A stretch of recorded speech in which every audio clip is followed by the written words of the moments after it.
Hi everyone, welcome. My name is Rabbi Melanie Levav. I have the honor of serving as the executive director of Shomer Collective, and I'm here tonight with my professional partner in this work, Samantha Zellman, our director of programs and partnerships, who is the wizard behind the curtain in designing and delivering the excellent program that we have for you this evening. I will introduce our guest leaders in just a moment. But knowing that some of you are here with us at Shomer Collective for the first time, I wanted to give a little bit of an overview about our work to our growing community of people who are recognizing the value in talking about planning for end of life so that we can live lives of greater meaning and connection, guided by what Jewish wisdom has to offer us. We have so much to learn from conversations that happened long ago that are written down in our holy books that remind us that the rabbis, the teachers of our tradition, encouraged us to confront, to acknowledge the reality that tomorrow is never guaranteed, and to do so in a way that can help us to live more deeply into life.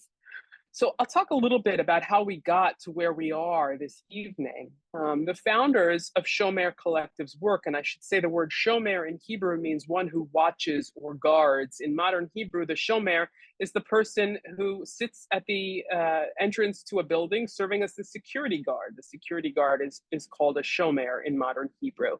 And in Jewish practice, the Shomer or Shomrim in plural are the people who sit with the body from the time of death through burial, usually members of the Sacred Burial Society, the Chevra Kadisha, often volunteers from a community who come together to perform the rituals of washing and preparing a body for burial. And the people who sit with the body are serving that function to guard it. In olden days, as the kids say, to literally guard it, because the smell of a body that was no longer alive might attract animals or might attract unsavory folks who had an interest in stealing things for whatever reason. And so the function that the Shomer plays is literally to guard the body. But in reality, the Shomer is the person who gets to accompany the soul in the first steps of its journey from the body in which it's been contained to where it may go next. What do I mean by that? In Jewish wisdom, we understand that the soul is contained within our body while we're alive, and the soul begins a journey of separation from the moment we take our last breath. And in the founding of Shomer Collective's work, our founders envisioned this idea of providing sacred accompaniment, of using Jewish wisdom and tradition to accompany us on our journey in life with a recognition that we're all mortal. We recognize the need to bring greater attention to Jewish wisdom and practice around confronting mortality, really to help more people to avoid the crises that occur in so many of our lives when we haven't spoken about or planned for end of life sufficiently. And so through doing this work, helping more people to plan for and talk about end of life infused with Jewish wisdom, we recognize that those who are most open to talking about how we want to live today in the face of mortality are those of us whose hearts have been cracked open by the experience of grief.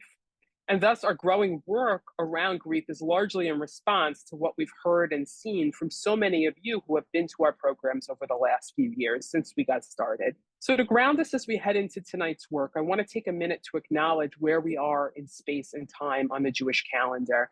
On the Jewish calendar, we just marked Tisha B'Av, the 9th day of the Hebrew month called Av, a day of communal mourning on the calendar, a day that commemorates the destruction of the way we knew life once upon a time in ancient times, and marked a switch to needing to figure out a new way to live in the wake of destruction, in the wake of grief.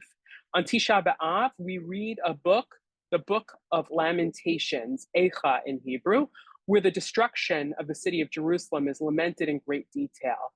And this written recording of grief inspired our session this evening, recognizing the power and the action of writing down the experience as was done for us in our ancient texts. The opening line of the Book of Lamentations asks the question, how can she, meaning the city of Jerusalem, sit all alone like a widow? She's likened to a widow. It sounds like this. Eicha yashva badad. How does she sit alone? Haita ke'almana. She was like a widow. So you hear that sad dirge-like tune. So tonight we'll ask questions. We'll consider our own experiences of grief and maybe even be brave enough to commit some of those questions and responses in writing. We're blessed to have the gifts of grief experts Jennifer Bleyer and Chloe Nassau with us this evening. And we're also thrilled to welcome friends from Lab Shul here, as Lab Shul is our partner in tonight's program, as Jennifer Bleyer is a facilitator of Lab Shul's Kaddish Club. And we'll start hearing from Chloe and Jennifer about how grief writing has helped them personally, and then they'll lead us through some of our own exercises. Thank you so much, Melanie. I'm so honored to have been asked to do this. Thank you so much, Melanie. Thank you, Samantha. Thank you, Shomer Collective. Your work is so wonderful. So I'll just tell you briefly my grieving story. My father, Alan Bleyer, died about 3.5 years ago of idiopathic pulmonary fibrosis, a pulmonary disease. And my mother died 1.5 years later, Eileen Bleyer, of cancer. And I took care of both of them at home, myself with my siblings, until the end of their lives. And I have been a writer myself for a long time, a professional writer. I'd been a newspaper reporter and an editor. And writing has always been a very important outlet for me for self-expression. And I'd also actually been a memoir editor, and I'd edited many memoirs when I was an editor at Psychology Today. And I think the way that writing helped me, there's different kinds of writing that I did through my parents' passage and loss. One was when they were actually writing, I did a series of very long descriptive posts on Facebook. And I was so in the moment. If anyone has been in a natural death where you are just pinned to the moment you're in, you do not know how long it will be. I was desperate to express to the outside world this sacred and excruciating thing I was going through. And I think those that writing was incredibly meaningful at the time for me to feel that I was connecting outside of the bubble of the dying space, the sacred bubble of the dying space. And then, of course, I did lots of journal writing, which was very therapeutic for me after both of their deaths, tracking like daily what I was feeling, what I was going through. And eventually I have done a couple of published pieces, one of which I posted for everyone to read, which I wrote for, one I wrote for Tablet, one I hope to publish somewhere soon. The one for a Tablet was about my experiencing Kaddish for 2 years straight, basically, and how meaningful Kaddish is.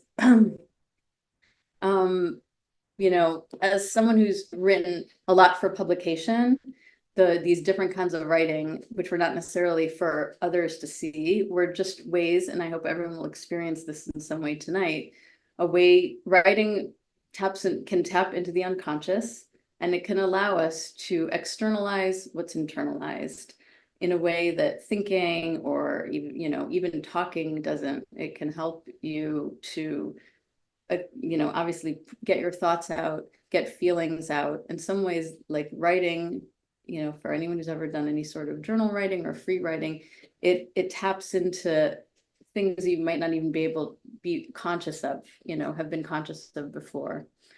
Part of what was also very meaningful for me in healing from and going through this process of being a griever was reading lots of other, memoirs and the writing of other people, and understanding that this is a universal experience. We all are, the people we lost are unique. Our grief is unique, but there's something about it that really unites us. It just is. If you've ever been in love, you know that you're experiencing the same love that's existed since the beginning of time. So when you are in deep grief, you're experiencing the same thing that every human goes through. And there's a way that, reading other people's grief writing or writing your own, and it connects you to this great well of experience. This is very deeply human experience. So that's my experience in a nutshell. Yes, writing has been very therapeutic for me, and I hope others will find it to be tonight as well. Chloe? Thank you, Jennifer. Thank you so much to Shomer for having me. I was a former consultant for Shomer and worked on the Shiva project. And writing has always been a part of my life. My dad and grieving actually has been a part of my narrative for a very long time. My dad died 31 years ago by suicide, and my mom died 3.5 years ago in April of 2021 after a 4-year battle with leiomyosarcoma, which is a type of cancer. And, you know, after my dad died, I think a few years later, I started journaling and didn't think anything of it, of just about my feelings. And when my mom died, a dear friend of mine said, you know, she was from a very observant background, and her older brother, ended up saying Kaddish, which is, for some people, that's their tradition, that only the oldest son says Kaddish. And so she said, but I couldn't imagine not doing something. And so she wrote a letter to her mother every day for the full year. And that really inspired me because I couldn't imagine not talking to my mom every day. We were like in a run-on sentence. We texted, we FaceTimed, we saw each other. There wasn't, like, every breath we took was in constant contact with her. And the pandemic also took so much of that in the left, because she died during when vaccines were just coming out. And but it was like family group chats. We were always talking to one another and in communication. And so death kind of feels like a curtain for that communication. And writing to her, I mean, even talking to her, but really writing to her and saying, hi, Ma, this is what happened today. Oh, the baby's kicking. I was pregnant when she died. And just telling her, this is what I ate today. Like, I had to keep communicating with her. Unlike Jennifer, virtual Kaddish, like, I still felt like the youngest person there, just like I had been with my dad. And so I just couldn't do it. And I also had a little one at home. So the timing just didn't work. So I couldn't get myself to Kaddish, but I did do my hair like my mom's every day, and looked in the mirror and wrote to her and told her, oh, you'd love my curly hair. You would love it. So that's that. That's how I came to writing. And then about a year later, I wrote about the experience of making my hair curly, as a tribute to her, a love letter to her. And there is David Kessler, who's a grief expert, talks a lot about how your grief needs to be witnessed. So there is the act of writing. And then what we're going to be doing tonight is we're going to be offering you some prompts. This is the action part of the nitty gritty of it all. We're going to be offering you just 2 writing prompts. We'll start with one, and we're going to offer you about 10 minutes to write. So if you don't have something to write with, please, or you want to write on your computer, that's fine. But if you want to actually do the tactile writing, grab a piece of paper. And it doesn't need to look perfect. This is free association, free writing. And with that, I'm gonna turn it back over to Jennifer. Thank you, Chloe. Yes, likewise, I also wanted to just acknowledge those who are here, who are in fresh grief. We see you, and all those who are here in early grief as well, and all the professionals who are here looking to support others. So when we were thinking about different prompts for tonight, and there's so many different prompts we can use for this sort of exercise, I was thinking about certainly how so much of what I experienced in death and facilitating and ushering my parents to the end of their lives up close was so different than what I expected. It's a very different than you see in the movies. And so much of grieving has been different than I expected. for me, understanding the real range of emotions that are associated with it has been surprising. For me, understanding it as almost a permanent state has been surprising, that it is like an amputation that you live with forever, and how that it's just the wound that changes over time. And so our first prompt is to reflect on this question. What has surprised you about your experience of grief? And I want to also acknowledge some people might here be experiencing what's called anticipatory grief, grief for someone who has not yet died, whose losses are of their health or ability. Certainly, I've heard a saying that grief begins at diagnosis, not at death. And for anyone who has not had a personal experience of grief who's here in support, I hope you can adapt this prompt to suit your own curiosities. What might surprise you about grief? What are your questions about grief? There's no pressure here to produce good writing. You are not writing for publication. You are not writing for an audience of the public. You are not writing for anyone in your family. This is just simply an exercise to tap into your own deeply felt feelings. There is no judgment. There is no right or wrong. There is no good or bad. This is just your truth of your experience and however you would like to express it. Oftentimes in writing, you might not have a clear sense right away. So I'll also invite everybody to close your eyes and take a few deep breaths, reflecting on this question and just seeing what comes to you and trusting the process, trusting that if something hasn't come right away, that if you give it a few more deep breaths, what has surprised you about grief, that something will come to you. We'll be writing for 6 or 7 minutes. All right.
We'll write for about 1 more minute and then come back together.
I'll invite everybody to wrap up their last thought and come back to the space. Like the Kaddish, everyone who's experienced has said Kaddish probably knows that the healing nature of it is that it's being witnessed as a mourner. Part of the healing nature is that you are witnessed as a mourner, that your grief is witnessed, that your identity as a mourner is witnessed, and that it is confirmed in community. As Chloe said before, which David Kessler, the grief expert, says, grief in general has to be witnessed. And so we hope that in this writing also, that when we share our writing, it is a way to witness each other's grief. So we're going to move on to our second prompt, our second piece of writing. And, you know, we're coming up to that time of year where we do a lot of personal reflection. And this got me thinking about the concept of tshuva, with the concept of forgiveness and returning to oneself. Where did you miss the mark? And, you know, in my personal grief journey, I was with my mom when she was dying, and it was, you know, it was chaotic.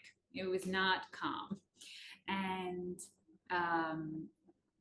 there were so many times where I was like, I wish Shomer Collective was around, but I couldn't forgive myself. I could have done this.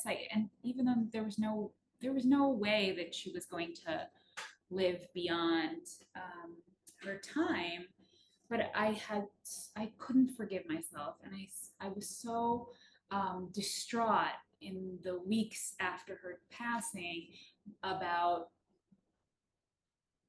what could I have done, what could I have said, what should I have said, what, you know. And so I want to offer you this prompt, since we really are around the time of forgiveness, of forgiving yourself, or even if you don't actually need to be forgiven. You'll have another 10 minutes to write, about 8 minutes to write. So I shared in the beginning about how I was writing to my mom every day and talking to her. But if she could write back, or if the person who died could speak to you, what would you hope, need, want to hear? You can write from your perspective, or you can write in their voice to yourself. Get into the writing space and take a breath. Like, once again, if the person who died could speak to you, what would you hope, need, want to hear?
So we've come to the end of our exercises, but this was really just a taste of what it could be like to write. This is really just a catalyst for you.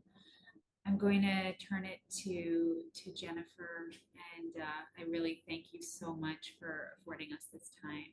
So much for showing up. Thank you for participating, and thank you for your reflections right now. And I hope everyone will continue writing. One thing that Chloe and I were chatting about, and it seems like some people touched on this in their writing pieces, is how much after, say, your mother dies or your father dies, it's like they just become like another mother or father who died. It's like the specificity of who they are is sort of feels lost to the world. And writing is a way to connect with them, to connect with their lives, to keep them alive really in your heart. And so one sort of like prompt to take home I would offer is like, write a piece of your loved one's life story. What is a chapter of their life that you would like to have remembered, or that you would like to put on paper, some chapter, some story. Thank you, Jennifer and Chloe. It's really been an honor and a blessing to have you both guide us through tonight's shared experience, especially coming to it not just as professionals, but from your own personal experiences. I want to invite everyone to take a breath, or more than one, as deeply as feels comfortable, and to continue breathing. If you need more support than we were able to provide tonight through some peer witnessing, please reach out to us directly, hello@shomercollective.org, so that we can provide additional referrals to meet your needs. Thank you to Samantha for managing everything behind the curtains, and really our deepest gratitude to you, Jennifer and Chloe, for being with us tonight, and to all of you for spending this time together with us. May you be blessed in your comings and your goings. May you be safe. May you continue to feel the support that we have created here tonight. Thank you.